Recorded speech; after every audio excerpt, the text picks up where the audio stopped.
ele que erguia casas, onde antes só havia chão. Com um pássaro sem asas, ele subia com as casas que lhe brotavam da mão.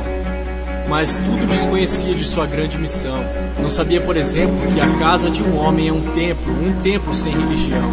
Como tampouco sabia que a casa que ele fazia, sendo a sua liberdade, era a sua escravidão.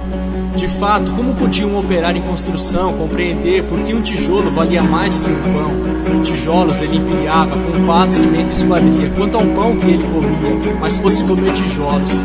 E assim o operário ia, com suor e com cimento, erguendo uma casa aqui, adiante um apartamento, além uma igreja, à frente um quartel e uma prisão. Prisão de que sofreria, não fosse eventualmente um operário em construção. Mas ele desconhecia esse fato extraordinário, que o operário faz a coisa, e a coisa faz o operário. De forma que certo dia à mesa, ao cortar o pão, o operário foi tomado de uma súbita emoção, ao constatar assombrado que tudo naquela mesa, garrafa, prato, facão, era ele quem os fazia. Ele, um humilde operário, um operário em construção. Olhou em torno gamela, banco, enxerga, caldeirão, vidro, parede, janela, casa, cidade, nação.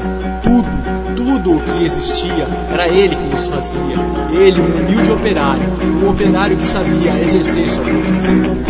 Ah, homens de pensamento, não sabeis nunca o quanto aquele humilde operário soube naquele momento, naquela casa vazia que ele mesmo levantara. Um mundo novo nascia de que sequer suspeitara.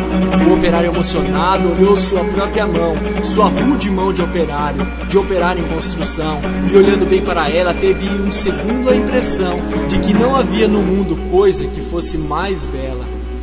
Foi dentro da compreensão desse instante solitário que tal sua construção cresceu também o operário. Cresceu em alto e profundo, em largo e no coração. E como tudo que cresce, ele não cresceu em vão, pois além do que sabia exercer a profissão, o operário adquiriu uma nova dimensão, a dimensão da poesia.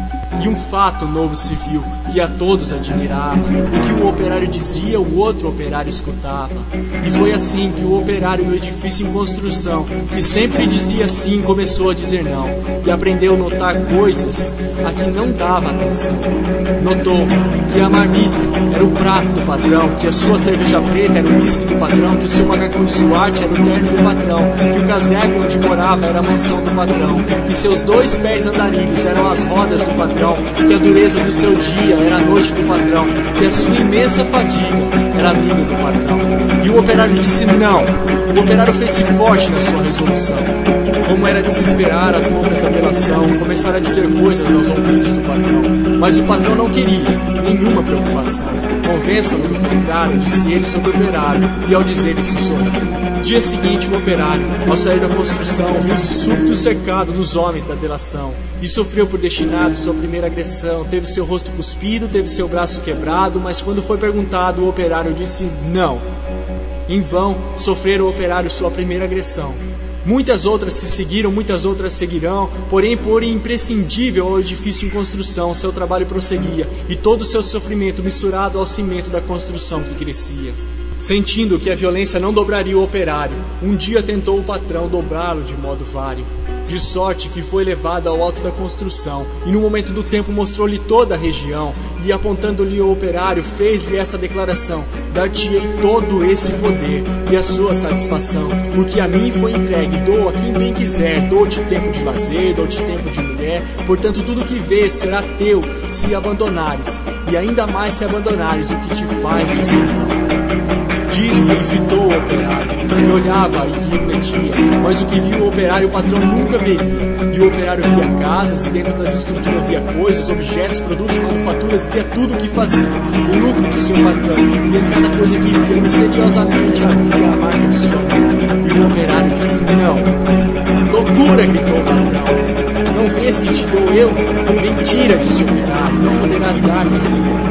E um grande silêncio fez-se dentro do seu coração, um silêncio de martírios, um silêncio de prisão, um silêncio povoado de pedidos de perdão, um silêncio apavorado, com medo da solidão, um silêncio de torturas e gritos de maldição, um silêncio de fraturas a se arrastarem pelo chão. E o operário ouviu a voz de todos os seus irmãos que morreram, por outros que virão. Uma esperança sincera cresceu em seu coração, e dentro da tarde mansa agitou-se a razão de um homem pobre e esquecido, razão porém que fizera em operário construído, o operário em construção.